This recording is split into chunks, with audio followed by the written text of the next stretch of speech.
కొన్నేళ్లుగా Indian politics చాలా విచిత్రంగా ఉంటున్నాయి. ఎగ్జిట్ పోల్స్ అంచనాలు తారుమారవుతున్నాయి. ఓటర్ల ఫలితాలు విభిన్నంగా మాత్రమే కాకుండా విస్మయాన్ని కలిగిస్తున్నాయి. అయితే సెఫాలజిస్టులు ఫెయిల్ అవుతున్నారా, లేకపోతే ఓటర్లు తమ మదిలో ఉన్నటువంటి అభిప్రాయాన్ని చెప్పటానికి వెనకాడుతున్నారా? మొన్న హర్యానా ఎలక్షన్స్ నుంచి నేడు జార్ఖండ్, మహారాష్ట్ర ఎలక్షన్స్ వరకు ఓటర్ల తీర్పులో ఆంతర్యం ఏంటి, ఎగ్జిట్ పోల్స్ అంచనాల వెనకాల మతలబ్ ఏంటి, వీటన్నిటిపై ఇన్ డీటెయిల్గా డిస్కస్ చేద్దాం ప్రముఖ సెఫాలజిస్ట్ అలాగే సీనియర్ పొలిటికల్ అనలిస్ట్ శివారాచర్ల గారితో. శివ గారు నమస్తే, welcome to dial news. Sir first of all, హర్యానాలో ఖచ్చితంగా కాంగ్రెస్ వస్తుంది అనుకున్నాము. కట్ చేస్తే బీజేపీ అక్కడ మంచి ఫామ్లోకి వెళ్ళిపోయింది. మహారాష్ట్రలో ఎగ్జిట్ పోల్స్ ఫలితాలు కొంచెం దగ్గరగా వచ్చినట్లున్నాయి. బట్ జార్ఖండ్లో మాత్రం బీజేపీ వస్తుందని చెప్తే కాంగ్రెస్ ఫామ్లోకి వెళ్ళిపోయింది. ఎందుకు ఎగ్జిట్ పోల్ అంచనాలు తారుమారవుతున్నాయి? విజయ్, ఒకటి తారుమారు అవుతున్నాయని మనం ఒకటి చెప్పాలనుకుంటే అసలు ఏ సంస్థలు చెప్తున్నాయి, ఎన్ని సంస్థలు ఇస్తున్నాయని మంది చూడాలి. మన దగ్గరికి వచ్చిన 10-15 సంస్థలు మనం పరిగణించకూడదు. ఒక ఎగ్జిట్ పోల్ అనే సంస్థకు ఒక విశ్వసనీయత ఉండాలి, వాళ్ళ కొంత చరిత్ర ఉండాలి. ఒక 10 ఎన్నికల్లో 15 ఎన్నికల్లో చేసినవి ఉండాలి. అలాంటి వాటి గురించి మాత్రమే మనం మాట్లాడాలి. ఒక పీడిఎఫ్లో వచ్చిన వాటినో లేక ఫేస్ ఆఫ్ ద ఆర్గనైజేషన్ తెలియని సంస్థల గురించి మనం కన్సిడర్ చేయకూడదు. ఈ ఎన్నికలకు సంబంధించి మహారాష్ట్రకు సంబంధించి నేను కన్సిడర్ చేసింది 4 సంస్థలు. Number 1 axis my India, Pradeep Gupta చాలా క్రెడిబిలిటీ ఉన్న వ్యక్తి, దాదాపు 90-92% స్ట్రైక్ రేట్, సక్సెస్ రేట్ ఉన్న వ్యక్తి. సీ ఓటర్ అన్నిటికన్నా పాత సంస్థ, 365 రోజులు ఎక్కడో చోట ఏదో రకమైన సర్వే చేస్తుంటుంది, ఏదో రకమైన ఫీడ్బ్యాక్ చేస్తూ ఉంటుంది. ఉదాహరణకి ఇక్కడ హైడ్రా జరిగినప్పుడు కూడా కొన్ని సంస్థలు హైడ్రా మీద రియాక్షన్ ఎలా ఉందని, ఇది ఎన్నికలే కాదు ప్రతి ఒపీనియన్ తీసుకుంటారు. ఇది ఒక్క రోజులో వచ్చేది కాదనమాట. ఇలా కంటిన్యూస్గా చేసే సంస్థల్లో my axis India, C voter దేశంలోనే నెంబర్ 1, నెంబర్ 2గా ఉంటాయి. ఆ తర్వాత Dainik Bhaskar, largest circulated daily. ఆ తర్వాత పీపుల్ పల్స్ మొదటిసారి బయటికి వెళ్ళి చేసినా కానీ ఇక్కడ ఆంధ్రప్రదేశ్, తెలంగాణలో చాలా కాలంగా ఉన్నారు, వీళ్ళని చూడాలి. తర్వాత జన్మత్ పోల్ కొన్ని ఉన్నాయి, న్యూస్ ఎక్స్ అనేది ఉంది, కానీ అవి పెద్ద కన్సిడర్ చేసే కాదు. న్యూస్ ఎక్స్ 18 అనేది దాదాపు 10 ఏళ్ళ నుంచి చెప్తుంది, ఒక ఛానల్ కూడా ఉంది. కానీ వాళ్ళ సర్వేలు అంతా కూడా 50-50 ఇచ్చుకుంటారు సార్, వాళ్ళు ఏది ఒక సైడ్ ఇవ్వరు. సో ఈ 4 సంస్థలను మాత్రమే నేను ఎగ్జిట్ పోల్ రోజు కూడా టీవీ డిబేట్లలో చెప్పుకుంటూ వచ్చాను. దీనికన్నా ముందు మీరు అడిగింది హర్యానాలో మొత్తం ఎందుకు అన్ని ఎగ్జిట్ పోల్స్ కూడా కాంగ్రెస్కి ఇచ్చి, ఎందుకు అన్ని ఎక్కడ కూడా అన్ని ఒకసారికి ఫెయిల్ అవ్వవు, కొన్ని సక్సెస్ అవుతాయి, కొన్ని ఫెయిల్ అవుతాయి. కానీ హర్యానాలో మాత్రం మేజర్ సంస్థలు అన్నీ కూడా వరుసగా ఫెయిల్ అయినాయి. ప్రధానమైన కారణం ఏంటంటే దానికి రాజకీయ కారణాలే తప్ప అంచనాలు తప్పు కాదు. గ్రౌండ్లో బీజేపీ వ్యతిరేకత లేదా, ఖచ్చితంగా ఉంది. బీజేపీ అనుకూలత లేదా, అది ఉందో లేదో మనకు తెలియదు, రిజల్ట్స్ వచ్చిన తర్వాతనే తెలుస్తుంది. నీకు ఇష్టం లేని నీ మీద 2 రకాలు ఉంటాయి రాజకీయాల్లో. మనం 3 అంశాలు చూస్తాం: వ్యతిరేకత, వ్యతిరేకత, ద్వేషం. ఈ 2 ఉంటాయి అన్నమాట. కొంత అసంతృప్తి ఉంటుంది. నెంబర్ 1 అసంతృప్తి మొదటగా స్టార్ట్ అవుతుంది, తర్వాత అది వ్యతిరేకతగా మారుతుంది, ఆ తర్వాత అది ద్వేషంగా మారుతుంది. 3 స్టేజ్లు ఉంటాయి ఏదైనా రాజకీయాల్లో, 3 స్టేజ్లు ఉంటాయి ఎన్నికలకు సంబంధించి. మీకు ద్వేషం అనేది ఈజీగా కనపడిపోతుంది, తెలుస్తుంది. వ్యతిరేకత ఉన్నది కూడా కొంతవరకు అర్థమవుతుంది. కానీ అసంతృప్తి ఉన్నది పూర్తిగా అర్థం కాదు, అది ఎట్లా ఉంటుందో తెలియదు. అసంతృప్తి ఉన్నవని మీరు డీల్ చేసుకొని అనుకూలంగా ఓటేయించుకోవచ్చు. వ్యతిరేకతను కూడా ఎంత సివియర్గా ఉంది, ఏ అంశాల పట్టు ఉందని కూడా చేసుకోవచ్చు. ద్వేషం ఉన్నదాన్ని మనం మార్చుకోలేము. ఈ మూడు దశల్లో ఓటర్ మైండ్ సెట్ 3 దశల్లో ఉంటుంది.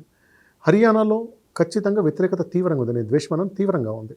కాంగ్రెస్ ఈజీగా గెలవాలి, కానీ కాంగ్రెస్ మార్కు ముఠా కుమ్మలాటలు, ఆర్గనైజేషన్ వీక్నెస్, అంటే ఎవరు సరిగా పనిచేసుకోలేకపోవటము, ఆర్గనైజ్ చేసే కెపాసిటీ లేకపోవటము, మేము సీఎం అని ఒకటి, మా కూటమికి లేక మా వర్గానికి ఎంపీ సీట్లని గతంలో ఉండేది. 2010కి ముందు ఇదంతా ఉండేది అనమాట.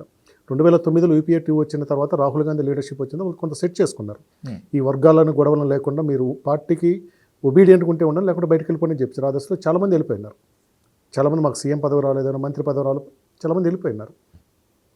అట్లా కంట్రోల్ చేస్తారు. కానీ మళ్ళీ హర్యానా ఎన్నికల్లో శైలజా వర్గము, ఉపేంద్ర హుడా వర్గము, అతను కుల్దీప్ అందరూ కూడా మళ్ళీ చేసుకుని ఎవరు ఎన్నికల మీద చేయలేదు, గ్రౌండ్లో చేయలేదు.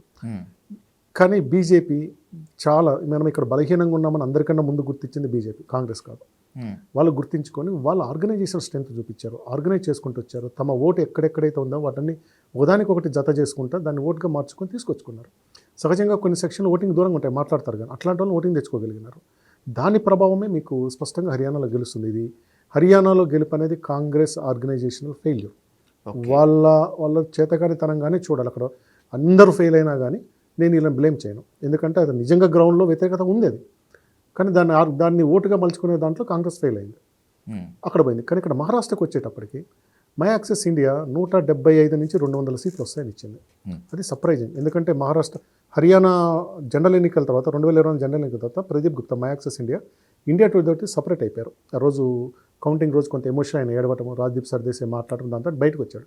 సొంతంగా ఒక ఛానల్ పెట్టుకుని అక్కడే చేస్తూ ఉన్నారు. సో ఆయనకు అది ఫస్ట్ సర్వే అవుతుంది, అక్కడ ఫెయిల్ అయ్యాడు. కానీ మహారాష్ట్రకు వచ్చేటప్పటికి ఆయన మళ్ళీ చేసి 175 నుంచి 200 సీట్లు ఎన్డీఏ కూటమికి వస్తుందని చెప్పాడు. అది సర్ప్రైజింగ్ ఉండే. ఇప్పుడు నేను ఎప్పుడు పబ్లిక్గా మాట్లాడకపోయినా సర్వేల గురించి, ఎందుకంటే అన్లిస్ట్ మాట్లాడాలి. నేను ఈ సంస్థ తరపున మాట్లాడట్లేదు కాబట్టి నా అంచనాలు చెప్పను. ఇంత ఉండదేమో, ఒకవేళ ఎవరైనా గెలవని, బీజేపీ గెలవనియండి, కాంగ్రెస్ గెలవనియండి, ఒక 160-165 వరకు మాత్రం వస్తాయేమో అనుకున్నాను. ఏంటి ఇంత ఇచ్చారనేది సర్ప్రైజింగ్ ఉంది. ఆయన కూడా నిజంగా ఒత్తిడిలో ఉన్నాడా, ఆ ఒత్తిడిలో ఉండి అంత నెంబర్ ఇచ్చాడు అనుకున్నాం. తర్వాత పీపుల్ పల్స్ రవిచంద్ర గారు దిలీప్ రెడ్డి మొదటిసారి పోయారు. వాళ్ళు 175 సీట్స్ వస్తాయని వాళ్ళు ఇచ్చున్నారు. వీళ్ళు చాలా ఎక్కువ నెంబర్ ఇస్తున్నారు అనుకున్నాం. వాళ్ళు ఇచ్చిన కొద్దిసేపు దైనిక్ భాస్కర్ వచ్చింది. దైనిక్ భాస్కర్ 150 సీట్లు కాంగ్రెస్కి ఇచ్చింది. పోటాపోటీ ఉంటుంది, కానీ 130 వీళ్ళకి ఎన్డీఏకి వస్తే 150 ఇండియా కూటమికి వస్తాయి అన్నట్టుగా ఇచ్చింది అనమాట. మరి ఇదేదో మనం అనుకున్న దగ్గర ఉన్నట్టుగా అనిపిస్తూ ఉంది. తర్వాత ఇంకొందరు కూడా దాదాపు ఎక్కువ మంది ఆ రేంజ్లో ఇచ్చారనమాట. ఎవరు కూడా వాష్ అవుట్ అయిపోతుంది, వన్ సైడ్ వస్తుందని చెప్పి ఎవరు ఇవ్వలేదు. కేకేఆర్ ఒక అతను ఇచ్చాడు, కానీ అతను ఆర్గనైజేషన్ ఏంటని మనకి పూర్తిగా నాకు తెలియదు. అది మై యాక్సెస్ ఇండియా గట్టిగా చూడాలి, సీ ఓటర్ని చూడాలి. సీ ఓటర్ సర్ప్రైజింగ్గా 112 సీట్లు బీజేపీ కూటమికి, 104 సీట్లు కాంగ్రెస్కి, ఒక 60 సీట్లు టఫ్ ఫైట్ ఉంది. ఎవరు గెలుస్తారో చెప్పలేమని చెప్పాను. అది సర్ప్రైజింగ్ ఉంది. అంటే సీ ఓటర్ కూడా, అంటే జెన్యున్గా పనిచేసే వాళ్ళలో మై యాక్సెస్ సీ ఓటర్ ఎదురు ఉంటారని చెప్పాను కదా. ఇలా చెప్తే నిజంగా గ్రౌండ్లో పోటీ ఉంటుందేమో, ఎవరు గెలిచినా 155-160 వస్తారేమో అనుకున్నాం. కానీ ఈరోజు మార్నింగ్ చూసిన తర్వాత మొదటి గంట కూడా పోటాపోటీగానే ఉంది బ్యాలెట్ పేపర్లో, పోస్టల్ దాంట్లో పోటాపోటీగానే ఉంది. కానీ మొదటి రౌండ్ దాటిన తర్వాత బీజేపీ షూటప్ పైకి వెళ్ళిపోయింది అనమాట. సో ఈ మొత్తంలో ఎవరు కరెక్ట్గా పట్టుకున్నారంటే మహారాష్ట్రలో మై యాక్సెస్ పట్టుకుంది, సీ ఓటర్ ఫెయిల్ అయింది. సీ ఓటర్ ఖచ్చితంగా ఫెయిల్ అయింది. 112, 104 అంటే పోటాపోటీ ఉందని చెప్పింది కదా, అది ఖచ్చితంగా ఫెయిల్ అయింది. సో ఇక్కడ కూడా మిక్స్డ్. నేను ఎగ్జిట్ పోల్స్ వచ్చే రోజు నా ఫేస్బుక్లో పోస్ట్ పెట్టాను. రాజకీయ పార్టీల కంటే కూడా ఎగ్జిట్ పోల్స్ సంస్థలే, అంటే పోల్ స్టార్ట్సరే బాగా ఒత్తిడిలో ఉంటారు. ఈసారి మిక్స్డ్ వస్తాయని నేను బాగా ఫాలో అయ్యే 2 సంస్థలు, ఒకటేమో ఏకపక్షంగా ఇచ్చింది, ఒక పక్షం పోటాపోటీ హంగ్ వస్తుందంటే ఇచ్చింది అనమాట. సో ఇక్కడ మిక్స్డ్, కొన్ని సక్సెస్ అయ్యాయి, కొన్ని ఫెయిల్ అయ్యాయి. జార్ఖండ్లో కూడా అందరేం కాదు, కొందరు ఎన్డీఏకి ఇచ్చారు, కొందరు ఇండియా కాంగ్రెస్ జేఎం కూటమికి ఇచ్చారు. అక్కడ my axis India Congress JM కూటమికి 53 సీట్లు ఇస్తారని చెప్పారు. ఇప్పుడు దాదాపు 51-52 ఉన్నారు. కాబట్టి ఈ ఎన్నికల వరకు మై యాక్సెస్ ఇండియా ఎక్కడైతే హర్యానాలో కోల్పోయారో, మహారాష్ట్ర, జార్ఖండ్ వాళ్ళు సక్సెస్ అయ్యారు. ప్రదీప్ గుప్తా మళ్ళీ ఆయన మీద ఉన్న క్రెడిబిలిటీని మళ్ళీ కాపాడుకున్నారు. సార్, ఇప్పుడు హర్యానా గురించి మీరు చెప్పినప్పుడు కాంగ్రెస్ సంస్థాగత లోపాలు, కుమ్ములాట్లు కారణం అన్నారు. మహారాష్ట్రలో కూడా కాస్త ఈ కుమ్ములాట్లే ఉన్నాయని చెప్పి అనుకోవచ్చా? బట్ జార్ఖండ్లో మాత్రం ఆ కుమ్ములాట్లు ఎట్లా పనిచేయలేదు. లీడర్షిప్, ఎవరు సీఎం క్యాండిడేట్ అనే లీడర్షిప్ ఉన్న దగ్గర, స్పష్టత ఉన్న దగ్గర ఇంత కుమ్ములాటలు కనపడట్లేదు. ఓకే, ఇప్పుడు జార్ఖండ్లో ఎవరు గెలిచినా కానీ అయ్యేది, అంటే కాంగ్రెస్ కూటమి గెలిస్తే అయ్యేది హేమంత్ సోరెన్ అవుతారనేది ఉంది. సో అక్కడ సీఎం పోటీ కోసం లేదు. ఆ స్థానాల్లో కూడా ఉంది, ఒక నాయకత్వం ఉంది, ఒక డైరెక్షన్ ఇచ్చే నాయకత్వం, దాన్ని మేనేజ్ చేసే నాయకత్వం ఉంది. మహారాష్ట్ర బహునాయకత్వం, అసలు ఎవరు నాయకుడు కాదో తెలియదు. ఆయన నానా పటోల్ పీసీసీ అధ్యక్షుడుగా ఉన్నారు, మంచి వ్యక్తే, కానీ రాష్ట్ర స్థాయి నాయకుడు అంటే కాదు. ఆయన ఓన్లీ విదర్భ ప్రాంతాల్లో మంచి బలమైన నేత. ఖున్బీ అని ఒక బీసీ సమాజం చెందిన వ్యక్తి, ప్రధానమైన మరాఠా వర్గం కాదు. ఆయన కొంచెం లిమిటెడ్ ఉంటుంది. ఆయన చెప్తే మొత్తం రాష్ట్రం మొత్తం కదిలే పరిస్థితి లేదు. అట్లాగే ఉద్ధవ్ ఠాకరే, తర్వాత వీళ్ళు శరద్ పవార్ వర్గము. ఒక దశలో యాక్చువల్గా శరద్ పవార్ యాక్టివ్గా ఉంటే శరద్ పవార్ ఒంటి చేతులు నడపగలిగిన పరిస్థితి ఉండేది. కానీ ఈసారి అట్లా కనపడట్లేదు. ఎందుకంటే సొంత ఏరియాలో, అంటే సొంత నియోజకవర్గం బారామతి, తర్వాత మరాఠా ఏరియాలో అజిత్ పవార్ బాగా గెలుస్తూ ఉన్నారు. బారామతిలో మొదటిసారి శరద్ పవార్ పార్టీ ఓడిపోతుంది, ఇప్పుడు అజిత్ పవార్ గెలుస్తున్నాడు అనమాట. బయట అక్కడ ఓడిపోయిన ఇంట్లో ఓడిపోకూడదు అంటారు కదా. ఇంతకాలం దాదాపు 1967-72 నుంచి శరద్ పవార్కి కొమ్ముగాసిన బారామతి ఈరోజు ఆయన చేతుల నుంచి జారిపోతూ ఉంది. అంటే ఇక్కడ కూడా ఏంటంటే సీట్ల సర్దుబాటు బయటకు అనుకున్నంత స్పష్టంగా జరగలేదు. దాదాపు ఒక 25-30 స్థానాల్లో రెబల్స్, అంటే ఒక పార్టీ ఇంకో పార్టీ పోటీ చేసుకున్నారు. అంటే ఏక నాయకత్వము, లేక ఒక నిర్ణయం మీద, లేదంటే ఒక సమన్వయంతో ఎన్నిక జరిగినట్టుగా కనపడట్లేదు. దీనివల్ల దీన్ని మించి ఇంత బీజేపీ గెలిచున్నా ఒక 160 దగ్గరకు వస్తే మనం పోటాపోటీలో గెలిచారనుకోవచ్చు. కానీ ఇంత పోవటానికి కారణము వీళ్ళ వైఫల్యంతో పాటుగా ఆర్ఎస్ఎస్ చేసిన శ్రమ. వాళ్ళు నేను మొదట్లో ఎక్కడైతే హర్యానా చెప్పానో, తమ ఓటుని ఎక్కడెక్కడుందో దాన్ని తీసుకొచ్చి ఓట్లు వేయించుకోగలగటము. అతి సర్ప్రైజింగ్గా ఓబీసీ మూమెంట్, మరాఠా మూమెంట్ ఇద్దరు కూడా బీజేపీ కోటేసినట్టు కనిపిస్తుంది నాకు. మరాఠాకు బీసీ స్టేటస్ కావాలని ఆయన పార్టీలో ఒక ఆయన జరీన్ పాటిల్ ఏదో ఉంది ఆయన పేరు, జేరంగి ఫ్యాక్టర్ అనేది మీరు బాగానే అంటారు. జేరంగి అనేది మనిషి పేరు. జేరంగి పాటిల్ ఫైట్ చేశాడు. ఓబీసీలు దాన్ని వ్యతిరేకిస్తూ వాళ్ళు ఫైట్ చేశారు. వెస్టర్న్ మహారాష్ట్ర, నార్త్ మహారాష్ట్రలో ఓబీసీలు బాగా ఎక్కువ ఉంటారు. సో అక్కడ వాళ్ళకి వస్తాయనుకున్నాం, ఇక్కడ మహారాష్ట్ర వస్తాయనుకున్నాం. కానీ ఇక్కడ ఇద్దరు కూడా అంటే దాన్ని సీరియస్గా మరాఠా దాన్ని కూడా సీరియస్గా లేకుండా బీజేపీ కూటమికి బాగా ఓట్లు పడ్డట్టు కనిపిస్తుంది. అది ఈ మొత్తానికి ఏంటంటే ఆర్గనైజేషన్ స్ట్రెంత్. రెండోది ఒక ఫేస్ ఉంది ఇక్కడ. ఏక్నాథ్ షిండే మీద నిజంగా సామాన్యుడిగా వచ్చి రాజకీయ నేపథ్యం, రాజకీయ కుటుంబాల నుంచి కాకుండా, లేదా రాజకీయ అధినేతతో బంధుత్వాలు లేకుండా, అంటే అధినేత కొడుకో ఇంకోటి కాకుండా నిజంగా సామాన్య కార్యకర్తగా వచ్చి ఆ స్థాయి ఎస్టాబ్లిష్ కాగలగటం, పార్టీని కాపాడుకున్నాడు. అడ్మినిస్ట్రేషన్లో కూడా గతంలో కంటే బెటర్గా చూపించాడు. ఆయన మీద పెద్ద అవినీతి ఆరోపణలు ఏం లేవు.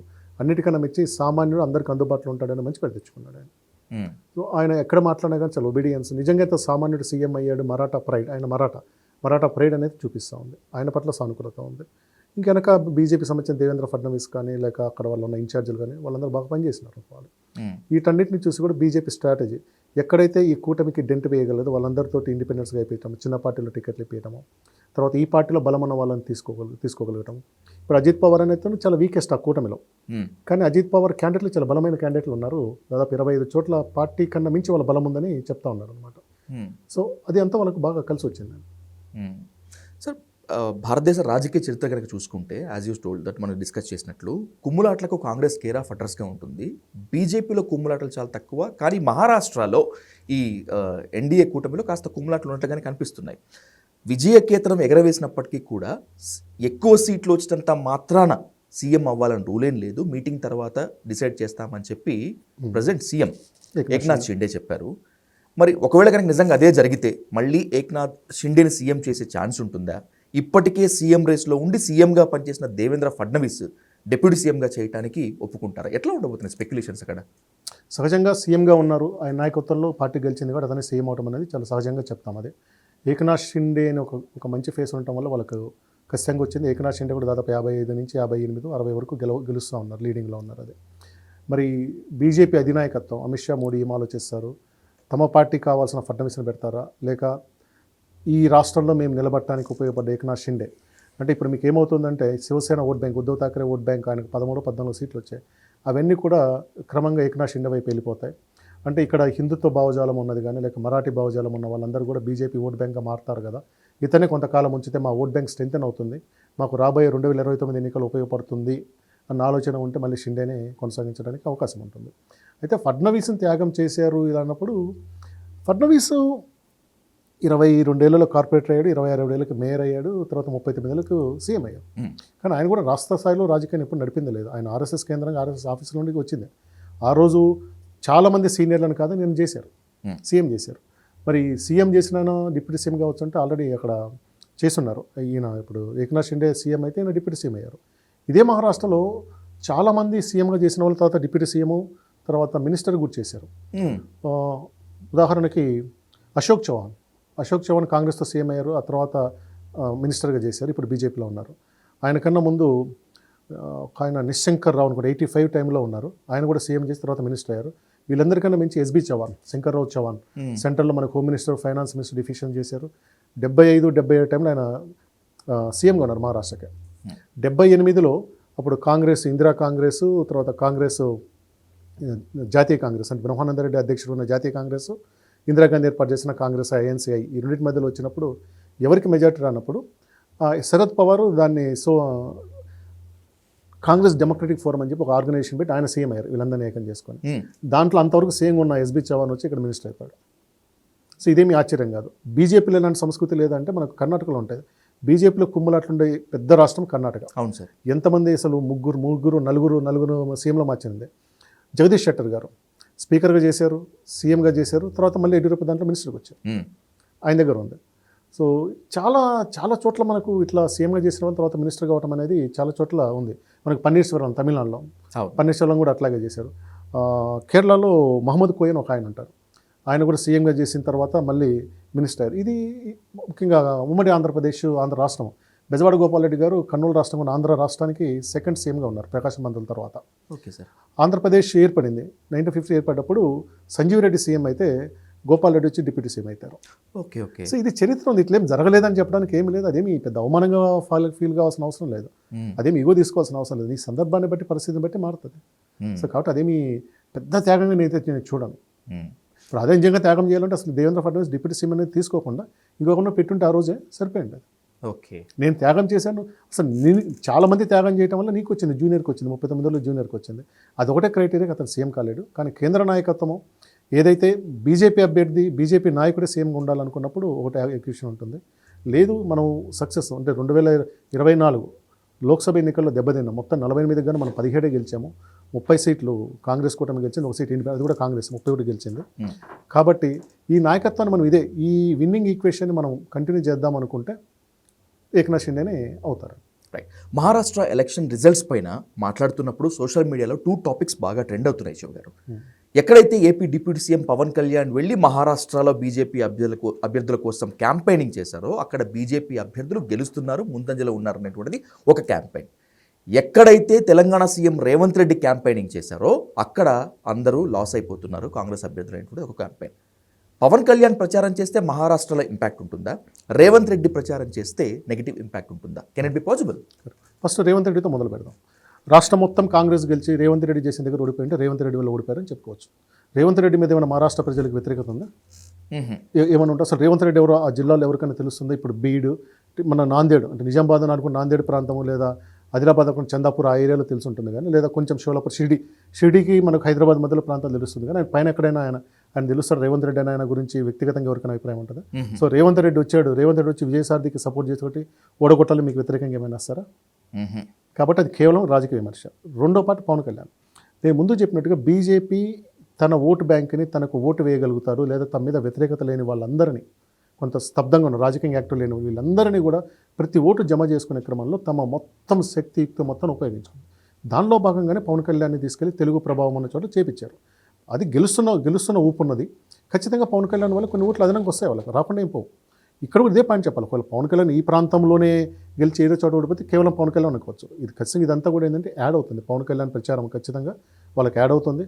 మరాఠా విదర్భ ప్రాంతం వీళ్ళు ఇక్కడే తిరిగి ఉన్నారు, బాంబేలో తిరిగి ఉన్నారు. ఇక్కడంతా కూడా డామినెంట్గా అందరికీ అన్ని చోట ఆ సీట్లన్నీ వస్తున్నాయి. వీళ్ళందరికీ కలిపి కూడా ఎంత వస్తుందండి ఈరోజు మనకు 55-56 ఉంది. ఇది కాంగ్రెస్, ఉద్ధవ్ ఠాకరే, శరద్ పవార్ కలిపి. ఒక ఏకనాథ్ షిండే ఒక్కడికి 56 వీళ్ళకన్నా ఎక్కువ ఉన్నాయి అనమాట. అక్కడే మనకు తెలుస్తుంది కదా. కాకుంటే పవన్ కళ్యాణ్ వెళ్ళటం ఒక జ్యూస్ తీసుకొస్తుంది. పవన్ కళ్యాణ్ వెళ్ళటం ఇప్పుడు ఆంధ్రప్రదేశ్ కాంగ్రెస్ అంటే ఆంధ్రప్రదేశ్లో 0 అయిపోయింది. తెలంగాణలో కూడా అంత గెలిచినా కానీ అంత ఓట్ బ్యాంక్ ఏం లేదు, 64 వాళ్ళకి వచ్చింది. ఒక కాంగ్రెస్ అంటే క్రేజ్ ఉన్నది లేదు, ఎందుకంటే ఆ లీడర్ పట్ల అంత క్రేజ్ లేదు. ఏదైనా ఒక మాస్ లీడర్ వచ్చి అంత క్రేజ్ లేదనమాట. ఎన్నికల వరకు వేరే ఉంటాయి. సో ఆటోమేటిక్గా పవన్ కళ్యాణ్ లాంటి వాడు ఇచ్చాడు, ప్లస్ సక్సెస్ చూశాడు. చరిత్రలో ఆయనది ఒక రికార్డు. పోటీ చేసిన సీట్లలో 21 కానీ 21 గెలవడం అనేది మన రాష్ట్రాల్లో రికార్డు. దేశంలో చూస్తే ఒక సిక్కింలో పవన్ కుమార్ చామ్లింగ్ ఆయన ఒకసారి మాత్రమే అట్లా చేశారు. 32 సీట్లు 2 సార్లు గెలిచున్నారు. ఆయన తర్వాత మొత్తం 100% సీట్లు గెలుపు. ఆ చరిష్మా వేరే ఉంటుందండి. మనిషికి ఎప్పుడు గెలిచిన వాటితో ఉండటానికి మనిషి ఎప్పుడు తొందరపడతారు. తొందరగా ఆయన ఓపెన్ అయిపోతారు అనమాట. ఇతను నేను హీరో పట్ల ఉండడానికి కోల్పోతారు. దానివల్ల పవన్ కళ్యాణ్ వల్ల ఖచ్చితంగా ఉపయోగం ఉంటుంది. అయితే కేవలం వీళ్ళిద్దరిని పట్టి మన ఎన్నికల ఫలితాన్ని విశ్లేషించడం అనేది మాత్రం అది శాస్త్రీయం కాదు. హర్యానాలో ఎగ్జిట్ పోల్స్ అంచనాలు తప్పినప్పుడు అంటే కాంగ్రెస్ వస్తుందని చెప్పి అనుకున్నారు శివ గారు, కానీ బీజేపీ వచ్చింది. ఇప్పుడు ఇక్కడ కూడా 2 ఫలితాలు తలకిందులైనప్పుడు కామన్గా వస్తున్నటువంటి మాట ఏంటంటే, రీసెంట్గా ఇప్పుడు మాజీ ఎంపీ సంజయ్ రౌత్ కూడా చెప్పారనమాట, ఈవీఎంని ఎలక్ట్రానిక్ ఓటింగ్ మెషిన్స్ని బీజేపీ ట్యాంపరింగ్ చేసింది కాబట్టే గెలిచాము, లోక్సభ ఎన్నికల్లో మాకు వచ్చింది మహావికాస్ అఘాడీకి, కానీ ఇప్పుడు మాత్రం మహాయుతికి ఎన్డీఏకి వచ్చింది అని చెప్పి. Can it be possible? EVM tampering చేయడం సాధ్యమేనా? ఒకవేళ కనుక సాధ్యమైతే బీజేపీ కొన్ని చోట్ల ఓడిపోతూ మరికొన్ని చోట్ల ఎందుకు గెలుస్తుంది? ఏంటి అసలు ఈ మర్మం ఏంటి? 2 అంశాలు ఇక్కడ చూడాలి. మనం ఇంకా ఎన్నికలు సక్రమంగా జరగవు అనుకున్నప్పుడు కాంగ్రెస్ పార్టీ, ఈరోజు కాంగ్రెస్ పార్టీ చెప్తున్నాను, కాంగ్రెస్ పార్టీ మేము ఎన్నికల మొత్తాన్ని బాయ్కాట్ చేస్తున్నాం, బ్యాలెట్ పెట్టేంత వరకు ఒక సుప్రీంకోర్టులో పిటిషన్ వేసి పెట్టుకోవచ్చు. మేము అసలు ఈవీఎం అనేది ఉంటే మేము గెలవము, అధికార పార్టీనే గెలుస్తూ ఉంటుంది, ఇదిగో ఈ కారణాలతో గెలుస్తుంది అని చెప్తే మొత్తం ఇది తేలేంత వరకు మేము ఎన్నికల్లో పోటీ చేయమని చెప్పి బహిష్కరించి లీగల్ ఫైట్ చేయమనండి. అప్పుడు దానికి ఒక అర్థం ఉంటుంది. మనలాంటి వాళ్ళని కూడా ఆలోచించుకొని నిజమా దీంట్లో ఏమన్నా ఉందా లేదా అని ఆలోచిస్తాం. ఈ దేశంలో ఈవీఎంల మీద ఆరోపణలు చేయని పార్టీ కానీ నాయకుడు కానీ లేదు. మనకు జీవీఎల్ గారు ఒక బుక్ రాశారు, బుక్ పేరేదో మర్చి మొత్తం ఈవీఎంల మీదనే ఆయన రాసుకుంటూ వచ్చారు. ఈవీఎంల ట్యాంపరింగ్ వల్ల ఇలా జరుగుతుందని కాంగ్రెస్ బాగా గెలిచిన రోజుల్లో. ఓకే. 2019 ఎన్నికల ఇంకా కౌంటింగ్ కన్నా ముందు పోలింగ్ కౌంటింగ్ మధ్యలో చంద్రబాబు నాయుడు దేశం మొత్తం తిరిగారు. తిరిగి ఈవీఎంలో మోసం ఇంకా రిజల్ట్స్ రాకముందు తిరిగారు ఆయన. ఆయన రిజల్ట్స్ రాకముందు అన్ని చోట్ల పోయారు. ఫరూక్ అబ్దుల్లా, శరద్ పవార్, ఆయనకున్న అందరితో కలిసి ఈవీఎంలో ట్యాంపరింగ్ జరుగుతుంది అని చెప్పి ఆయన చేసుకుంటూ వచ్చారు. కనీసం దాన్ని డిబేట్ కన్నా తీసుకొచ్చి, ఎందుకంటే ఫలితం కన్నా ముందు ఒక ఆరోపణ చేశాడు, ఫలితం వచ్చిన తర్వాత కాదు, దాన్ని చేశారు. ఆ తర్వాత మొన్న 2024లో ఆంధ్రప్రదేశ్ ఓడిపోయినప్పుడు జగన్ గారు కూడా అదే చెప్పారు, ఈవీఎంల వల్ల ఓడిపోయామన్నారు. నేనేం చెప్తానంటే, మనకు ఈవీఎంల మీద నష్టం లేనప్పుడు మీరు పెద్ద యుద్ధం చేయాలి. ఇది సరిపోదు, మీడియాలో మాట్లాడటం కదా, లీగల్గా ప్రొసీడ్ అవ్వాలి. అంత తేలేంత వరకు ఎన్నికలు బైకాట్ చేస్తామని చెప్పండి, వదులుకోండి. ఎందుకంటే మీరు ఎట్లా పోటీ చేసి ఓడిపోతామని మీరు ముందే డిసైడ్ అయినప్పుడు ఇంకెందుకు పోటీ చేసి అక్కడ పోవటము? ఇదే సంజయ్ రౌత్ శివసేన అయినా లేక కాంగ్రెస్ వాళ్ళు నిన్న కూడా మనకు ఇక్కడి నుంచి కూడా వచ్చారు. మన బట్టి విక్రమార్కని జార్ఖండ్ పంపించారు, అశోక్ గెహ్లెట్ని మహారాష్ట్ర తీసుకొచ్చారు. మీరంతా ఒక గెలుస్తామన్న అంచనాతోనే అంతా రెడీ చేసుకొని పెట్టారు. అవును, ఎక్కడ చేయలేదు కదా. మరి రిజల్ట్స్ వచ్చిన బట్టి ఈవేం పోతుందని దానికన్నా ముందే మాట్లాడితే ఒక అర్థం ఉంటుందన్నమాట. దేనైనా ట్యాంపర్ చేసే అవకాశం ఉంటుంది. అయితే సమస్య ట్యాంపర్ అయిందా లేదని తేల్చాలి, చేయగలమా లేదని కాదు, చేశారా లేదని తేల్చాలి. దాన్ని తేల్చాలనుకున్నప్పుడు మీరు వీవీప్యాట్ అడగండి, ప్రతి ఓటర్ నాకు వీవీప్యాట్ కావాలని చెప్పి అడగండి, దాన్ని కంట్రోల్ చేయండి. ఎన్నికలు డిలే అవుతుంది, ఇంకో 2 రోజులు జరగనివ్వండి. ప్రతి పార్టీ ఈవీఎంల మీద చేసుకుంటూ పోతే అది ముందుకెళ్ళలేదండి. అయితే ఇంకో వాళ్ళ వర్షన్ అవుతుంది, అది నేనే చెప్తాను. అంటే అన్ని చోట్ల ఎందుకు జరగదంటే, అన్ని చోట్ల జరిగితే ఇప్పుడు నేను చెప్పిన దాని మీద ఏమంటారు, ఇదే నిజం కాబట్టి అని ఆర్గ్యుమెంట్ వస్తుంది. కాబట్టి వాళ్ళకి పెద్ద ఇంపార్టెంట్గా లేని చోట ఓడిపోతారు, ఇంపార్టెంట్ చేత గెలుస్తారు, ఇది కూడా చెప్తారన్నమాట. అంత క్యాలిక్యులేటివ్ చేయడం సాధ్యం కాదు, దాన్ని ఈజీగా క్రాక్ చేయొచ్చు. అందరూ ఒక డయాస్ మీదకి వెళ్ళి, ప్రతిపక్షంలో ఉన్న వాళ్ళందరూ ఒక డయాస్ మీదకి వెళ్ళి లీగల్గా ఫైట్ చేయండి. బ్యాలెట్ పేపరే కావాలి మాకని. బ్యాలెట్ పేపర్ పెడితే ఏమవుతుంది, మళ్ళీ రిగ్గింగ్లు, బూత్ క్యాప్చర్లకు వస్తాయి. రెండిట్లో ప్రోస్ అండ్ కాన్స్ ఉంటాయి, రెండిట్లో ఉంటాయి. అవును, అంతే. నేనైతే పర్సనల్గా ఈవీఎంల గురించి మాట్లాడటం అనేది ఎన్నికల ఫలితాల తర్వాత ఉపయోగం లేదు. ఈ మధ్య కూడా ఎవరో తీసుకొచ్చి డెమో ఇస్తున్నారు. బాబు, టెక్నికల్గా ప్రతిదీ సాధ్యమే, అయితే జరిగిందా లేదో చెప్పు, దాని గురించి మాట్లాడు. కానీ అసలు జరిగిందా లేదా అని తేల్చడానికి ఎలక్షన్ కమిషన్ 1,00,000 కొర్రీలు పెడుతుంది. దాని మీద వెళ్ళాలి. అది ఎన్నికలకు ముందే మొదలు పెట్టాలి. ఇప్పుడు మనకు ఏప్రిల్లో ఢిల్లీ, రేపు ఫిబ్రవరిలో ఎన్నికలు వస్తుంది, ఢిల్లీ ఎన్నికలు వస్తుంది. ఇప్పుడే కాంగ్రెస్ పార్టీకి ఢిల్లీ ఎన్నికలకు సంబంధించి ఒకటి మొదలు పెట్టండి. దాని తర్వాత బీహార్ ఎన్నికలు వస్తే మొదలు పెట్టండి. ఈ మధ్యలో తమిళనాడు, వెస్ట్ బెంగాల్, అస్సాం, కేరళ, పాండిచేరి వస్తుంది. ఇప్పటి నుంచి మొదలు పెట్టండి, మొదలు పెట్టండి. లేక ఈవీఎంలో మాకు ట్రాన్స్పరెంట్గా చూపించమని చెప్పండి. ఒక చోట అన్ని ఈవీఎంలు అక్కడ పెట్టేసి ఒక ట్రాన్స్పరెంట్ రూమ్స్ పెట్టి గాజు గ్లాసులు పెట్టుకొని కాపలా కూర్చోండి. మీకు గుర్తులేదు, పాతతనంలో బ్యాలెట్ బాక్సులు ఉన్నప్పుడు ఎత్తుకుపోతారని చెప్పి కాపలా పడుకునే వాళ్ళు పాపం. అవును సార్, అవును. అట్లా పెట్టుకోండి, ఒక ట్రాన్స్పరెంట్ సిస్టమ్ తెచ్చుకోండి. అయిపోయిన తర్వాత మాట్లాడదు. ఇప్పటి నుంచి నేను చెప్తున్నా, ఢిల్లీ ఉంది, బీహార్ ఉంది, తర్వాత 5 రాష్ట్రాలు. 26 ఢిల్లీ, రేపు 25 ఫిబ్రవరిలో వస్తుంది. అక్టోబర్, నవంబర్లో బీహార్ వస్తుంది. తర్వాత 2026 ఏప్రిల్, మేలో 5 రాష్ట్రాలు వస్తుంది, పెద్ద రాష్ట్రాలు, అస్సాం, బెంగాల్, తర్వాత కేరళ, తమిళనాడు, పాండిచేరి. ఇప్పటి నుంచే ఫైట్ చేయండి, దాని గురించి ఒక ప్రాసెస్ తీసుకురండి. ఇప్పుడు టైం ఉంది కాబట్టి కోర్టు కూడా అడుగుతుంది, మీరు ఏం చేస్తారో తేల్చండి అని చెప్తుంది కదా. అది ఇప్పుడు మొదలు పెట్టాలి. చేతులు కాలిన తర్వాత ఆకులు పట్టుకుంటాం, పలానా కారణం అని చెప్పడం అనేది రాజకీయాల్లో చెల్లదు. నేను మళ్ళీ చెప్తున్నా, ఇదే జీవీఎల్ కూడా ఈవెన్ మీద రాశాడు. ఈ రోజు మా ఓటు ఆయన చెప్పిన చెప్పొచ్చు, ఈరోజు వాళ్ళు ఓడిపోయిన తర్వాత అతను చెప్పాడు ఈవెన్ ట్యాంపర్, అతను కూడా అన్నాడు, చంద్రబాబు నాయుడు అని. ప్రతి ఒక్కరు ఓడిపోయిన తర్వాత చెప్తా ఉన్నారు. అయితే దాంట్లో జెన్యూనిటీ ఉందా లేదా, లీగల్ ఫైట్ చేయాలని ఈ రోజు మొదలు పెట్టండి. యాంటీ ఈవీఎం అని చెప్పి ఒక ఫోరం పెట్టుకుని దాని మీద దేశవ్యాప్తంగా ఉద్యమం చేయండి. లీగల్ గ్రౌండ్ జనాలను ఎడ్యుకేట్ చేయాల్సిన అవసరం లేదు, మీడియాని ఎడ్యుకేట్ చేయాల్సిన అవసరం లేదు. You have to fight legally. కోర్టులో మాత్రమే పోరాడాలి. అది పోరాడుతూ దానికి కావాల్సింది బయట వచ్చి మాట్లాడాలి. బయట మీరు 100 రోజులు మాట్లాడి కోర్టుకు వెళ్ళకపోవడంలో ఉపయోగం లేదు. జార్ఖండ్లో అధికారం నిలుపుకుంది కాంగ్రెస్, వయనాడ్ని తన ఖాతాలో వేసుకుంది. హర్యానాలో చావు తప్పి కన్నులొట్టపోయింది కాంగ్రెస్కు. మహారాష్ట్రలో నిరాశే. బీజేపీకి పోయినసారి హర్యానా, ఇప్పుడు మహారాష్ట్ర బూస్టింగ్ ఇచ్చినప్పటికీ కూడా ఎవరు హీరో, ఎవరు జీరో? మోదీ హీరోనా, రాహుల్ జీరోనా అనేటువంటిది మెయిన్ క్వశ్చన్. ఎన్నో సర్వేలు చేసి ఉన్నారు మీరు, ఓటర్స్ పల్స్, పీపుల్స్ పల్స్ తెలుసు కాబట్టి. What do you comment on this? 2014 నుంచి 2019 మధ్యలో మోడీ ఏ రాష్ట్రం పోయినా లోకల్ లీడర్షిప్ ఆయన పక్కన లేకుండానే ఆయన పేరుతో ఎన్నికలు ర్యాలీ చేసి నా పేరుతో ఓటేయండి అని అడిగేవారు. మనకు బాగా మంచి ఇన్సిడెంట్ ఏంటంటే 2018 ఎన్నికప్పుడు బెంగళూరులో కేవలం మోడీ మాత్రమే ర్యాలీ చేశారు. యడ్యూరప్ప లేరు, ఇంకొక నాయకులు లేరు. అరవింద లింబావళి ఒక మంత్రి స్థాయి నాయకుడు మాత్రం ఉన్నారు. సీఎం స్థాయి రేంజ్ వాళ్ళు ఎవ్వరు ఆయన పక్కన లేరు. ఎక్కడిపోయినా నన్నే సీఎం అనుకో చేయమని చెప్పేవారు. ఆ తర్వాత మోడీ గారు కూడా అర్థం చేసుకొని లోకల్ లీడర్షిప్ తోటి క్యాంపెయిన్ చేయడం జరుగుతూ ఉంది. హర్యానాలో కానీ మహారాష్ట్రలో కానీ జాతీయ నాయకత్వం పెద్దగా క్యాంపెయిన్ చేయలేదు. మోడీ నాకు తెలిసి 10-12 సభల్లో మాత్రమే పాల్గొన్నారు. ఓకే. అంతకుముందు మనకు ఎంసీహెచ్ ఎన్నికలు కూడా క్యాంపెయిన్కి వచ్చిన వాళ్ళు, జీవీఎంసీ కూడా క్యాంపెయిన్ వచ్చిన వాళ్ళు. ఎగ్జాక్ట్లీ. వాళ్ళు దీన్ని అర్థం చేసుకొని దేశవ్యాప్తంగా కేవలం మన పేరుతోనే జరగదు, లోకల్ లీడర్షిప్ కావాలి, లోకల్ సీఎం అయ్యే వ్యక్తితో లేకంటే ఆ తర్వాత ఉండే వ్యక్తితో విశ్వసనీయత, వాళ్ళు ప్రజల మనసులో గెలుచుకోవాలన్న దాన్ని ఒక స్ట్రాటజీలో మార్పు తెచ్చుకున్నారు. దానివల్ల మీకు లోకల్ స్ట్రాటజీ ఉంటుంది. ఎక్కడైతే రాష్ట్రంలో బలమైన నాయకత్వం ఉంటుందో అక్కడ మాత్రం ఆయా పార్టీలు గెలుస్తాయి. 2023లో కర్ణాటకలో కాంగ్రెస్ గెలిచిందంటే ఎంత వ్యతిరేకత ఉన్నా ఏమున్నా, హర్యానాలో వ్యతిరేకత ఎందుకు గెలవలేదంటే అక్కడ సీఎం క్యాండిడేట్ మీద డిఫరెన్స్లు ఉన్నాయి, ఎవరికి సంబంధం లేకుండా జరిపోయింది. కర్ణాటకలో సిద్ధరామయ్యే సీఎం అవుతాడని చెప్పి కాంగ్రెస్ పార్టీకి ఎడ్యుకేషన్ ఉంది. కాంగ్రెస్ పార్టీలో ముందు నుంచి చెప్తా ఉన్నారు. డీకే శివకుమార్ తర్వాత సీఎం కావాల్సిన ఇద్దరు కలిసి కూడా వాళ్ళిద్దరే కూర్చొని టీవీ డిబేట్లలో కూడా మాట్లాడుతూ మా ఇద్దరి మీద అవగాహన ఉంది వస్తుందని చెప్పి ఎక్కడ స్ప్లిట్ రాకుండా చేశారు. డీకే గ్రౌండ్ వర్క్ చేస్తే సిద్ధరామయ్య క్యాంపెయిన్ చేసుకున్నారు, ఆయన మీద చేసుకుంటూ వచ్చారు, అక్కడ గెలవగలిగింది. తర్వాత జార్ఖండ్లో కూడా కాంగ్రెస్ విజయం కాదు, ఇది జేఎంఎం విజయం, సోరెన్ కుటుంబం విజయం. హేమంత్ సోరెన్, ఆయన భార్య కల్పనా సోరెన్ విజయం. ఒక ఆదివాసీ మహిళ ఆయన అరెస్ట్ పోయినప్పుడు, హేమంత్ సోరెన్ అరెస్ట్ జైల్లో ఉన్నప్పుడు కల్పనా సోరెన్ బహిరంగంగా వచ్చి ఆయన చేసిన క్యాంపెయిన్, ఎక్స్ట్రీమ్ క్యాంపెయిన్ చేసుకుంటా అందరి మనసులు గెలుచుకుని ఆ పార్టీ నిలబెట్టగలిగింది. బహుశా కల్పనా సోరెన్ ఆ స్థాయి క్యాంపెయిన్ చేయకపోతే, సోరెన్ మీద సింపతి ఉన్న, అరెస్ట్ చేయడానికి సింపతి ఉన్నా, లేదంటే బీజేపీ మీద వ్యతిరేకత ఉన్నా కానీ గెలుచుండకపోవచ్చేమో చెప్పలేం. ఓకే, చెప్పలేము. అక్కడ ఒక పర్సన్ ఉన్నారు, క్యాంపెయిన్ చేసుకున్నారు, ఎవరు సీఎం అవుతారు క్లారిటీ ఉండదు, గట్టి లీడర్షిప్ అది. అట్లాంటి మనకు మహారాష్ట్రలో లేరు. మహారాష్ట్రలో వీళ్ళు కాంగ్రెస్కి ఎవరు లేరు, అలాంటి వాళ్ళు లేరు. ఎగ్జాక్ట్లీ. అంతే. మీకు రాష్ట్ర నాయకత్వం, బలమైన నాయకత్వము, ఒక ఒక ఒక పర్సనాలిటీని చూపించకుండా ఈరోజు ఏ పార్టీలు కూడా గెలవలేవు, సాధ్యం కాదు. ఓకే, ఒకవేళ ఆ పర్సనాలిటీ చూపించినప్పుడు ఆ నెగిటివ్ ఇంపాక్ట్ పడే ఛాన్స్ ఉంటుంది కదా సార్? ఆ నెగిటివ్ ఇంపాక్ట్ పడకుండా చూడుకోవాలంటే అతనికి ఎక్కువ టైం ఇవ్వాలి. ఎన్నికలకు సంవత్సరం 1.5 year కాకుండా 4 ఏళ్ళు 5 ఏళ్ళ టైం ఇచ్చి అతను ఎస్టాబ్లిష్ కానివ్వాలి, అతన్ని ప్రమోట్ చేయాలి. అలాంటి వాళ్ళని ఎంచుకోవాలి, ఒక టీంని ఎంచుకోవాలి, ఒక 3-4 టీంని ఎంచుకోవాలి. వాళ్ళలో ఎవరో ఒకరు ఎమర్జ్ అవుతారు సీఎంగా. సో అట్లా ఒక టీం పెట్టేసి వాళ్ళతో నడిపించుకొని రావాలి. వాళ్ళ ద్వారా పార్టీలు నడపాలి, ఏ పార్టీలైనా. అలా నడిపినప్పుడే మీకు జనాల్లో ఓకే ఇతని లీడర్షిప్, ఇతను సీఎం అయితే ఏమవుతాడు, ఏం చేస్తాడు అనే ఒక అవగాహన ప్రజలకు కలగాలి.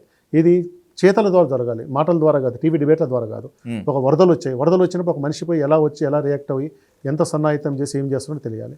ఒక రైతు సమస్య వచ్చింది, రైతు మార్కెట్లో పోయినప్పుడు ఎలా మాట్లాడుతున్నారు, ఎవరితో డీల్ చేస్తున్నారు, ఏ పథకం గురించి మాట్లాడుతున్నాడు, సమస్య వచ్చిన రోజు మాట్లాడి, ఎన్నికలప్పుడు మాట్లాడటం కాదు. అలా వస్తేనే మనకి నమ్మకం వస్తుంది. ఈరోజు మహారాష్ట్రలో 2024 జనవరిలో అతను లడికే బెహన్ యోజన అని చెప్పి పెట్టి 1500 ఇచ్చారు. కాంగ్రెస్ పార్టీ మహాలక్ష్మి స్కీమ్ అని చెప్పి తెలంగాణలో ఇచ్చి చోట చెప్పుతూ వస్తుంది. కానీ ఎన్నికల క్యాంపెయిన్లో ఏం చేసింది, వాళ్ళు 1500 ఇచ్చారు, మేము 2000 రూపాయలు ఇస్తామని చెప్పారు, కాదు 3000 ఇస్తామని చెప్పారు. దానికి శివసేన వాళ్ళు కూడా ఏం చెప్పారంటే మేము 3000 ఇవ్వలేము కానీ 2000 ఇస్తామని చెప్పారు. ఇదే స్కీమ్ని బీజేపీ జార్ఖండ్లో కూడా చెప్పింది. జార్ఖండ్లో వర్కౌట్ కాలే, ఇక్కడ వర్కౌట్ అయింది. అయితే దీనివల్ల గెలిచిందంటే అది క్వశ్చన్ మార్క్. దీనివల్ల మాత్రమే గెలవలేదు, కేవలం హామీలు సంక్షేమ పథకాల వల్ల గెలవలేదు. ఒక సమర్థమైన నాయకత్వం ఉండాలి, ఆ ఓటుని ఆ మద్దతు ఉన్నదాన్ని ఓటుగా మార్చుకునే స్ట్రాటజీ ఉండాలి. ఇవి రెండు ఉన్నప్పుడు ఎన్నికల ఫలితంలో పాజిటివ్ సైడ్ వస్తారు. You raised a highly valuable point raise చేశారు శివ గారు.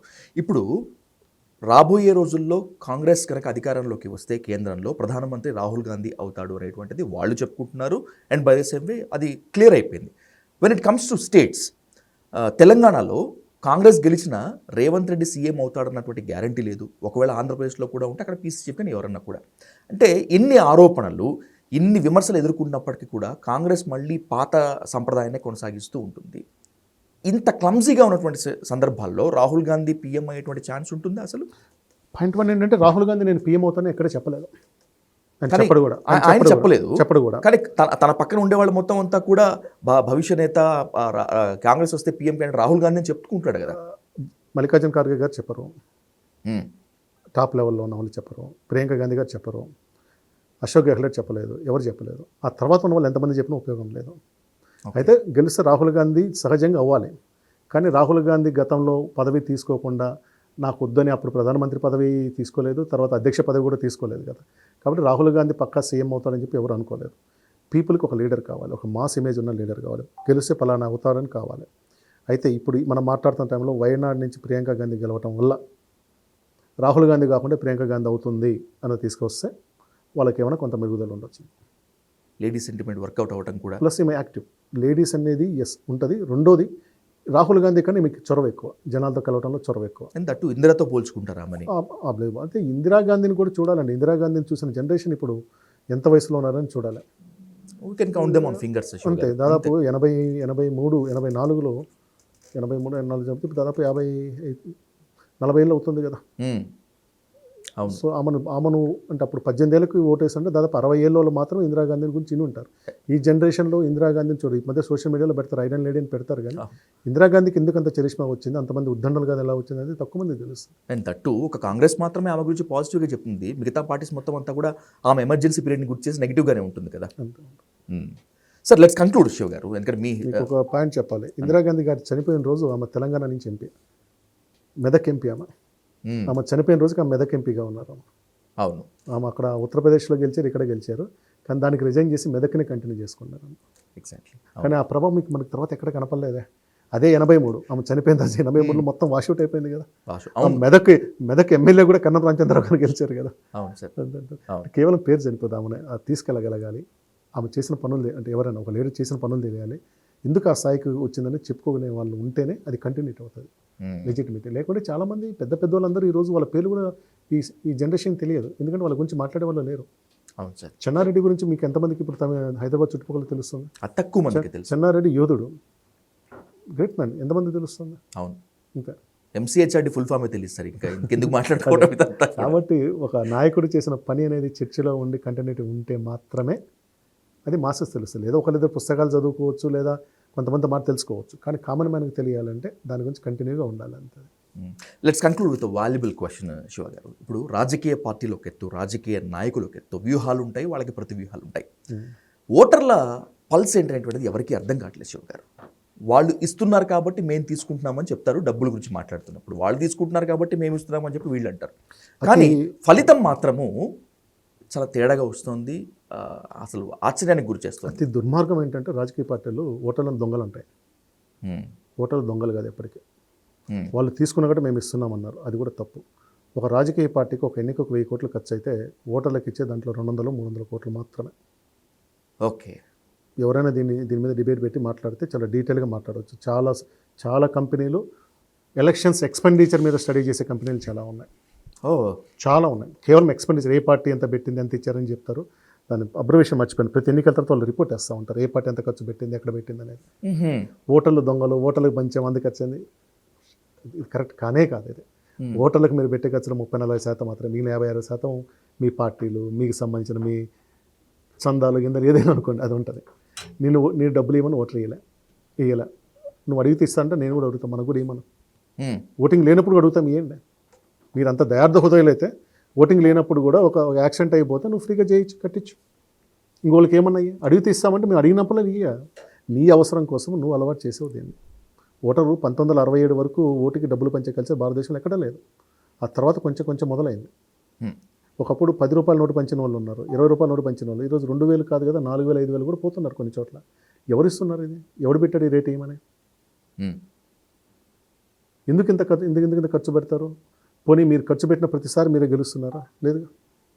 ఓటర్ ఎవరికి ఓటు వేయాలనుకున్నాడు వాడు డిసైడ్ అయ్యి గెలుస్తాడు. 5 మంది కుటుంబంలో ఇద్దరు సమానంగా ఇచ్చినా, లేదా అధికార పార్టీ ఒక 1000 రూపాయలు ఎక్కువ ఇచ్చినా కానీ ఓటర్ చూసుకుంటారు. అతని సెంటిమెంటు, ఎథిక్స్ అనే పదం కూడా వారికి తప్పది. కానీ మనం వాగ్దానాలు చేసుకోవటము, అలాంటి నమ్మకాలకు సంబంధించిన సెంటిమెంట్ ఉన్న వాళ్ళు ఏం చేస్తారంటే 3 ఓట్లు ఒక పార్టీకి, వాళ్ళు వేయాలనుకున్న పార్టీకి, ఒక 2 ఓట్లు డబ్బులు తీసుకుని వీళ్ళకి వేసుకుంటూ పోతారు. అంటే ఒక లీడింగ్ అనేది గెలవాల్సిన పార్టీకే పడుతుంది ఎప్పుడు కూడా. అది మర్చిపోతున్నారు జనాలు. ఒక కుటుంబంలో ఉన్న ఓటు ఆ లీడింగ్ ఓటు, అంటే డబ్బులు తీసుకున్నందుకు, వాగ్దానం చేసినందుకు, ఇంకో దానికోసం ఒక 2 ఓట్లు వేసినా మిగిలిన 3 ఓట్లు వాళ్ళు ఎవరికెళ్ళి వాడికే వేస్తున్నారు. అంతే. ఆ అడిషనల్ ఓటు ఒకటి చూస్తే దానివల్ల ఫలితం మారిపోయి గెలుస్తారు వాళ్ళు. ఇది రాజకీయ పార్టీలు అర్థం చేసుకోవాలి. ఊరికే వాళ్ళకి డబ్బులు పంచాం, అది పోయి నా డబ్బులు తీసుకుని మోసం చేశారు. రాజకీయాలంటే ఆసక్తి ఉన్నవాళ్ళు, ఓటర్లు, రాజకీయ పార్టీలు, హర్యానా, మహారాష్ట్ర, జార్ఖండ్, ఈ 3 రాష్ట్రాల ఫలితాల నుంచి ఏం నేర్చుకోవాల్సి ఉంటుంది? శ్రమ చేయాలి గ్రౌండ్లో. Elections are not events. మీరు ఒక రోజు 2 రోజులు లేక 1 నెల వచ్చి షో చేస్తా పోదు. ఇది గట్టిగా చేయాలి, మీకు పల్స్ తెలియాలి, మీరు తిరగాలి. ఎవరో తీసుకొచ్చింది కాదు, మీరు మీ నాయకత్వము. అంటే ఎక్కడ నాయకత్వం అక్కడికి గ్రామ స్థాయి, మండల స్థాయి, జిల్లా స్థాయి, రాష్ట్ర స్థాయి మీరు తిరగాలి. మీరు జనాల్లో కలిసిపోవాలి, ప్రతి సందర్భంలో స్పందించాలి. మీకు కుదిరినప్పుడు కాదు, ప్రతి సందర్భంలో స్పందించాలి. అప్పుడే మీ గురించి మీకు తెలుస్తుంది, ప్రజలు ఏమనుకుంటున్నారో మీకు తెలుస్తుంది. ఎగ్జాక్ట్లీ మీరు చెప్పినట్లు politics are not for not time pass for time being. ప్రజల కోసం ప్రజలు ఏం కావాలనుకుంటున్నారో వాళ్ళు తెలుసుకోవాలి, ఖచ్చితంగా ప్రజల కోసమే పని ఈరోజు ఎంతమంది ఎమ్మెల్యేలు కానీ కార్పొరేటర్లు కానీ ఉదయాన్నే 5:30-6 లేచి రోడ్డు మీద తిరుగుతున్నారు. ఒక రోజు ఒక 15-20 ఏళ్ళ కిందట ఏ పార్టీ అయినా కానివ్వండి, ఉదయాన్నే సర్పంచులు కానీ కౌన్సిలర్ కానీ ఎంపీటీసీలు మేయర్ జరగకపోవచ్చాము, కార్పొరేట్లు వీళ్ళందరూ కూడా ఉదయాన్నే 6 నుంచి 8 మధ్యలో తిరిగేవాళ్ళు కదా. మరి ఈరోజు ఎందుకు లేదు అది? నీ ఇంటి దగ్గరికి వస్తే వాడు గంటలు నిలబడాలి. కార్పొరేటర్ అనేది హైదరాబాద్లో చిన్న స్థాయి, అవును, దానిపైన ఎమ్మెల్యేలు మంత్రులు. నీ దగ్గరికి 50 మంది వస్తే వాళ్ళు 1-2 గంటలు నిలబడాలా? రేపు నువ్వు మళ్ళీ వాళ్ళకి దండం పెట్టి డబ్బులు ఇచ్చిన తర్వాత నీకేస్తారా? మనకి ఇది గుర్తుంటుంది కానీ నన్ను నిలబెట్టినామని. ఖచ్చితంగా ప్రజలకు కలవటం అంటే ప్రజల్లోకి పోవాలి. ఫస్ట్ నీ ఇంటి దగ్గర ప్రజలు రావటం కాదు, ప్రజలకు నువ్వు పోవాలి. వాని అవసరం ఉన్నప్పుడు నువ్వు పోవాలి. వానికి ఏదైనా ఒక ఆపద వచ్చినప్పుడు, సమస్య వచ్చినప్పుడు పోవాలి. Human bond. ఎంతమంది రాజకీయాలు ఎదగాలనుకుని ఎంతమంది ఆలోచించుకోవాలి. మీరు ఎంతమంది గవర్నమెంట్ హాస్పిటల్కి నెలలో ఒకసారి పోయారు? ఎంతమంది గవర్నమెంట్ హాస్టల్కి పోతా ఉన్నారు? ఎంతమంది అంగన్వాడీ ICDS కేంద్రానికి పోతా ఉన్నారు? మీరు ఆలోచించుకోండి. అది ప్రజల్లో గెలవటం అంట. ఫోటోలు తీసుకోవటం కాదు, ప్రజల్లో గెలవటం అంట. ఓటర్కి రాజకీయ నువ్వు పోయినప్పుడు కెమెరాను మీడియాని పెట్టుకుని పోగా, అది ఊరికే షో చేయదు. వారి మీద అరిచి తిట్ట షో చేయగా, నువ్వు జెన్యున్గా పోయిరా ఫస్ట్. అప్పుడు ప్రజలు ఆదరిస్తారు. ప్రజలు ఎప్పుడు మాట్లాడండి. నేను ప్రజల పక్షము మాట్లాడుతాను అనుకోకండి. 2 వైపు మెరిట్ డిమెరిట్స్ ఉంటుంది. కానీ రాజకీయ పార్టీలు, రాజకీయ నాయకులు చేసేంత ఆరోపణలు చేసేంత ప్రజలు ఎప్పుడు చెడిపోరు. వీళ్ళ అవసరం కోసం వీళ్ళు ఏదో చేసి వాళ్ళు చెడిపోయారంటారు కానీ కాదు. లీడర్కి నేను పర్సనల్గా దాదాపు 7 ఎన్నికలు చేశాను సార్, గ్రౌండ్లో చేశాను. ఒక్క రూపాయి ఇవ్వకుండా ఎన్నికలు చేసినవి కూడా గత 3-4 ఏళ్లలో కూడా ఉంది. ఒక్క రూపాయి పంచకుండా చేసింది. డబ్బులు పంచిన ఎన్నికలు కూడా చూస్తున్నాం. ఫలితాలు డబ్బుల వల్ల ఏం మారు.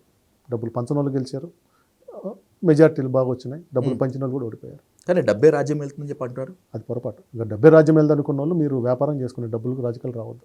ఎవరు ఎక్కువ ఇస్తే వాళ్ళే గెలుస్తారు అనుకున్నప్పుడు ఎక్కువ ఇచ్చినప్పుడు ఎప్పుడు ఓడిపోకూడదు. ఇప్పుడు ఎవరు ఎక్కువ ఇస్తారు? అధికారంలో ఉన్నోడు ఎక్కువ ఇస్తాడు. మరి అధికార పార్టీలు ఎందుకు ఓడిపోతున్నాయి? అదే పారామీటర్ అయితే. అవును సార్. కేవలం ఎక్కువ డబ్బులు ఇస్తే ఓడిపోతాయి అనుకుంటే అధికార పార్టీ అందరికన్నా ఎక్కువ ఇస్తుంది కదా. డబ్బు ఇంపాక్ట్ అనేది దానికి ఒక 2%, 3% మాత్రమే ఉంటుంది. అది నాట్ ఈవెన్ 10%, 3-4% కన్నా ఎక్కువ ఉండదు. ఎగ్జాక్ట్లీ. వాడు ఎవడంటే ఏ పార్టీలతోటి ఏ ప్రభుత్వాలతో అవసరం లేనివాడు ఒకడు ఉంటాడు. మీరు అటెండ్ అవ్వండి, నాకు సంబంధం లేదు. ఈరోజు నాకు నువ్వు 3,000, 4,000 ఇచ్చినావు, నా కుటుంబానికి 10,000 వచ్చింది, నేను తాగుతాను, తింటాను, ఏదైనా చేసుకుంటూ వాడేస్తాడు అంత. అంతే తప్పితే జనరల్గా ఎవరు డబ్బు కోసం పోరు. సో ఫైనల్గా లీడర్కి ఓటర్కి మధ్యలో human bond and human relation important. Touch ఉండాలి, ఖచ్చితంగా ఉండాలి. లైవ్ టచ్ ఉండాలి అనమాట. అతని సంతోషంలోనూ, అతని బాధలోనూ, దుఃఖంలోనూ నీకు ఏదో రకమైన కనెక్షన్ ఉంటేనే అతను ఓటర్ అవుతాడు నీకు. థ్యాంక్ యూ శివ్ గారు for your precious analysis. Thank you much more.